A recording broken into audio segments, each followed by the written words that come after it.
Welcome back to another video, and today we'll be customizing the FATHOM FR36. Now this vehicle is obviously known by the community of JDM cars as the Infiniti G35 Coupe, and I'm surprised to see this in the game. I did not expect to see this whatsoever.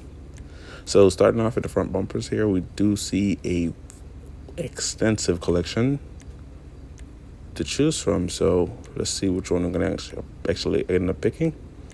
And I'm necessarily aiming towards the one that looks the most functional for street use, and I will be doing one of these cars strictly for drifting, so I will maybe showcase that in another video or something else. So this one's going to be strictly for street use, so it's going to look like a street car. Okay, so engine level 4, exhaust. Not gonna do something that's that extreme. Let's see here. There's some nice options here, and I do like the engine note. It sounds somewhat like a Shafter V12, but it's not a V12, and it kind of sounds like a 6-cylinder, like a Jester. So it's kind of a mixture of both when you're at certain RPMs. So do that. And fenders, nice fenders here. These are very realistic. I've seen these fenders on a G35 before, and I think we're going to do the carbon insert.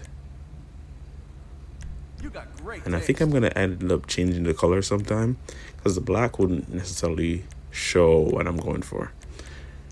Okay, so grill. Okay, I'm going to do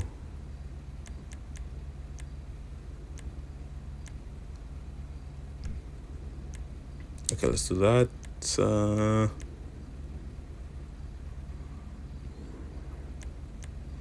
I'm gonna do a custom hood. This needs to happen, and I do like these options here. Let's do that one.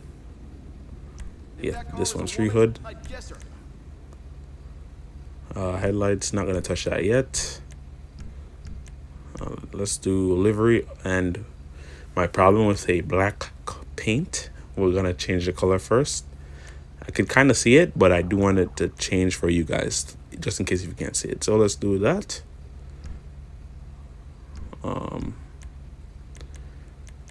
Let's see, respray. There we go. Okay. Want to do the little the infamous silver that they have. I think it's that. I maybe need to mix it with a pearlescent color to have it the exact color as IRL, but this should do. Okay, so back to the liveries here. So it's an anise, but it just said Fathom, so that's strange. It's still a Nissan. It's recognized as an anise, which is a Nissan. Okay, let's go. See, drift liveries, but I'm not gonna do it to this car, or not as yet. I'm not quite sure yet, so maybe I'll come back with another video showcasing the drift races and the drift options that are available in the game now. Using this car, maybe I'm gonna just swap it out strictly for drifting. So we're gonna have drift modifications all over. But now I'm gonna build my ideal G35. So as you can see with the participation for the Sprunk versus E-Cola event, you do get these license plates. I'm a Sprunk kind of guy, so let's do Sprunk. The secondary color changes nothing on mine, neither the stitching as well. So let's see, move on. Trim color, I think the trim would come do the center of the seats for this type of dash or interior. Yep, and I'm correct. Hopefully you get some new interiors in GTA 6. I know I haven't posted anything about GTA 6, but I am quite excited. So for GTA 5, I already know that the interior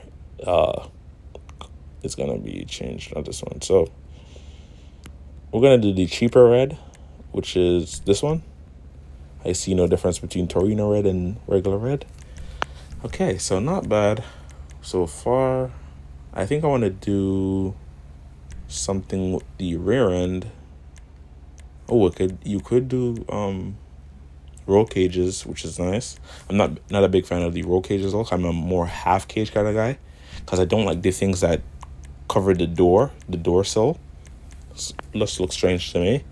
A G35, or this does not need a roof scoop. So we're gonna do carbon roof, so we could match the fender inserts, and then not bad. I think I'm gonna do stock here. And if you are a subscriber or you've watched any of my videos before, you can hear me say skirts are one of the most generic parts of any car in GT Online. I just feel like they're so unnecessary.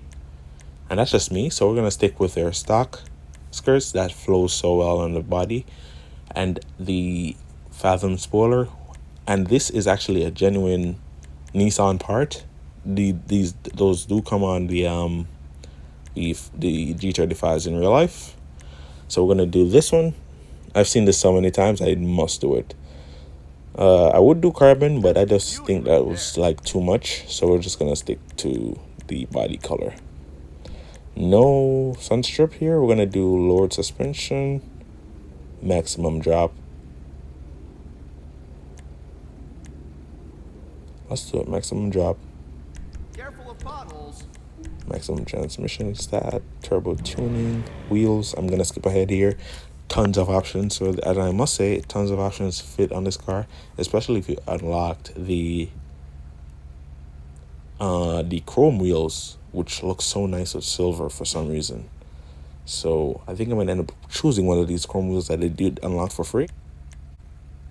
Now that's a custom job. And you can't go wrong with some Driftmeisters. I love the old retro fashion style wheels on newer cars. So let's get into it for the driving portion of the video.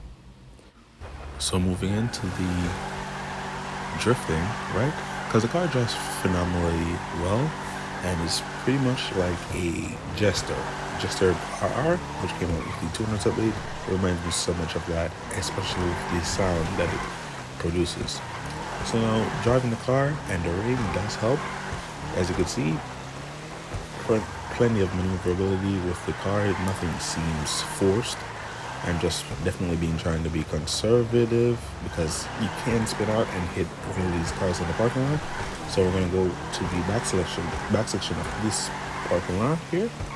Hit this corner. A lot of angle there. Definitely not kind of used to it. As you can see, you take your time to load the angle. I hit the wall, and I'm gonna do the transfer here up the hill. Great. As you can see, look at the wheel spin. So it's not forced, and I don't have to consistently clutch get the car to keep it in the RPM range that I need for the wheel spin so I can produce a drift. The car's doing it effortlessly. So as you can see here, this would make a perfect drift car if we didn't have the drift tuning.